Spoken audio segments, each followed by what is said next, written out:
Futures and options में retail का participation कम करने के लिए एक्सचेंजेस ने और सेबी ने एक और नया स्टेप लिया है।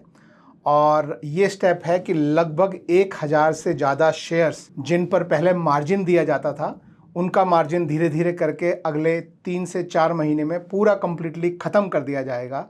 तो यहाँ इस वीडियो में समझते हैं कि क्या है ये नोटिस। तो आइए स्क्रीन पे आते हैं।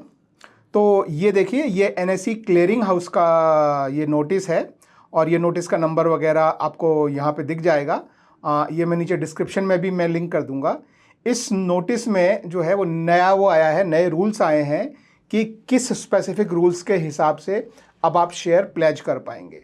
जिन्हें नहीं मालूम है उन्हें मैं याद दिला दूं कि ज़्यादातर लोग जो फ्यूचर्स एंड ऑप्शंस में ट्रेड करते हैं वो अपने शेयर्स और लिक्विड फंड्स या SGB यानी सॉवरेन गोल्ड बॉन्ड्स, अपने डेट फंड्स, म्यूचुअल फंड ये बाय करके और प्लेज करते हैं और उनके अगेंस्ट मार्जिन मिलता है जिससे वो ट्रेड करते हैं। तो एक्चुअल पैसे से ट्रेड करने की बजाय वो उस मार्जिन से ट्रेड करते हैं और उस मार्जिन में 50% जो है वो आपके पास या तो कैश होना चाहिए या कैश इक्विवेलेंट।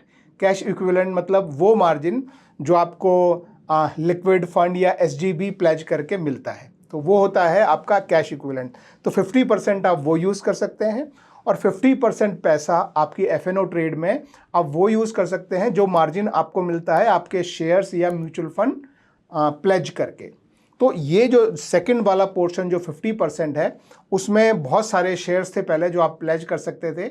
अभी वो नंबर ऑफ़ शेयर काफ़ी रिड्यूस कर दिए गए हैं और इनमें से यदि कोई शेयर आपके अकाउंट में है, लिस्ट आपको मैं नीचे डिस्क्रिप्शन में दे दूँगा, वहाँ पे आप ये आर्टिकल भी देख सकते हैं जो यहाँ मैं स्क्रीन पे दिखा रहा हूँ और आप वो लिस्ट भी देख सकते हैं। तो उनमें से यदि आपके पास कोई शेयर हैं तो ये नए रूल्स जो हैं वो 1 अगस्त 2024 से लागू होंगे और धीरे धीरे करके जो है ये 1010 शेयर हैं जिनका परसेंटेज रिड्यूस करके 40, 60, 80 और 100% करके उनको बिल्कुल मार्जिन से बाहर निकाल दिया जाएगा। तो ये भी मैं आपको दिखा देता हूँ। तो देखिए, ये स्क्रीन पे आइए, तो इन पर कितना मार्जिन एप्लीकेबल है। तो जो मैं आपको शेयर बता रहा हूँ वो लगभग 1010 शेयर हैं। तो 1 अगस्त 2024 से उन पर आपको सिर्फ 60% मार्जिन मिलेगा, 40% जो है वो हेयर कट उन पर एप्लीकेबल होगा।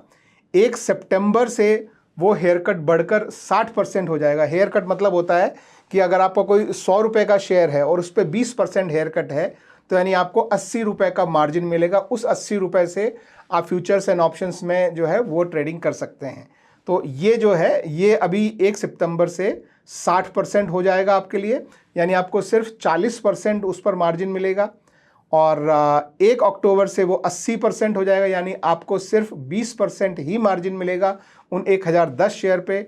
और 1 नवंबर 2024 से पूरा 100% हेयर कट हो जाएगा, यानी आप वो शेयर 1 नवंबर 2024 के बाद आप प्लेज नहीं कर सकते हैं। तो अभी अगर आपके पास इनमें से कोई शेयर हैं तो आपको क्या करना पड़ेगा?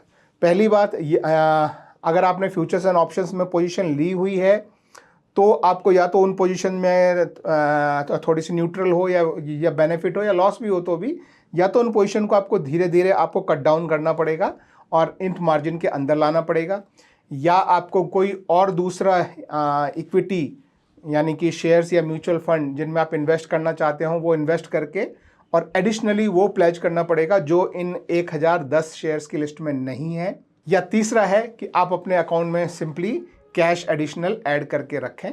तो ये 3 चीज़ों में से एक कोई भी चीज़ आप कर सकते हैं अपना मार्जिन फिर से बढ़ाने के लिए, अगर आपकी फ्यूचर्स एंड ऑप्शंस में ऑलरेडी पोजीशंस है तो ये टेबल दोस्तों आपके सामने है, देखिए। तो ये डेट्स आप ध्यान रखिए, 1 अगस्त, सितंबर, अक्टूबर, नवंबर। तो इफेक्टिवली ये 3 महीने का गैप देके और चौथे महीने से बिल्कुल ख़त्म है। तो 3 महीने में आपका जो मार्जिन है वो इन 1010 शेयर में पूरा ख़त्म हो जाएगा। इसके अलावा थोड़े से कुछ जो म्यूचुअल फंड्स के भी हेयर कट्स के रूल्स हैं उनमें हल्का सा उन्होंने बदलाव किया है। तो ये भी आपके सामने यहाँ स्क्रीन पे जो है वो मैं रख देता हूँ। और ये 1 अगस्त, अभी मैं ये आज जब मैं वीडियो बना रहा हूँ तब जुलाई 27 है और आपके लिए ये 1 अगस्त 2024 से ये धीरे धीरे करके लागू होना शुरू हो जाएगा।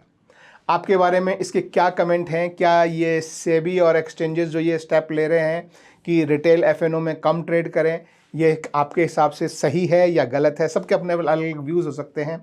मेरे हिसाब से तो अगर कोई FNO में ट्रेड करना चाहता है तो उसकी अपनी चॉइस है, आप उसे क्यों ज़बरदस्ती इधर उधर पुश कर रहे हैं मुझे नहीं मालूम है, बट आपके क्या व्यूज़ हैं नीचे कमेंट में ज़रूर लिखिएगा। Thank you, bye bye.